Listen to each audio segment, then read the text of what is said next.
stuff happens at these things. Things you cannot control. For a self-proclaimed shy and timid prairie boy, Scott Fiddick and his company Spilt Milk Comedy Theatre have been performing successful telegrams for over 10 years. Replacing Victoria's original Giggles and Grins, Scott teaches several improv and writing classes to a variety of ages. Although the majority of Scott's students do not perform telegrams, the spontaneity and confidence they learn from improv are vital to modern telegrams.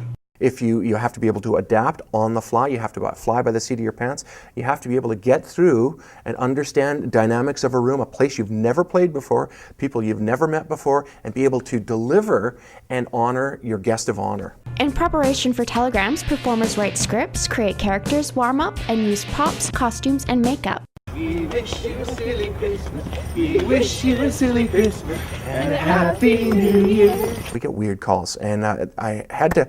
So I'm taking this call, and they want a Marilyn Monroe, and then we keep talking, and then they decide, no, we want a male Marilyn Monroe, and I'm going, oh my God, who am I going to get to play Marilyn Monroe? And I got a guy, and a lot of guys are really self-conscious about doing telegrams to begin with, but then getting them, oh, can you do Marilyn Monroe?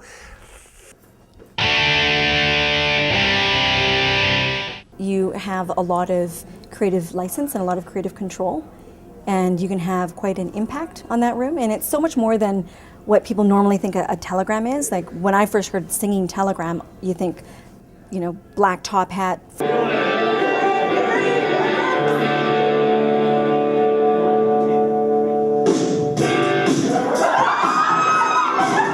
Telegrams can cost up to $800 to even $1,500. Costs depend upon what clients want from their particular gig. Although prices may seem high, telegrams have maintained popularity throughout the recession. They're affordable, they're easy, and you can get as wacky or as involved or as complicated as you want.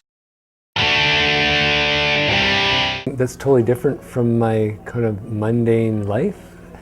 I get to dress up as an elf or as a flaming nerd or some other strange character and go out in front of a dozen or 40 or 100 people and just be wild and crazy. And I think it's good for my soul. I'm of the philosophy that any job you're going to do is going to entail a bit of stress. I would rather have a job where I could make people happy.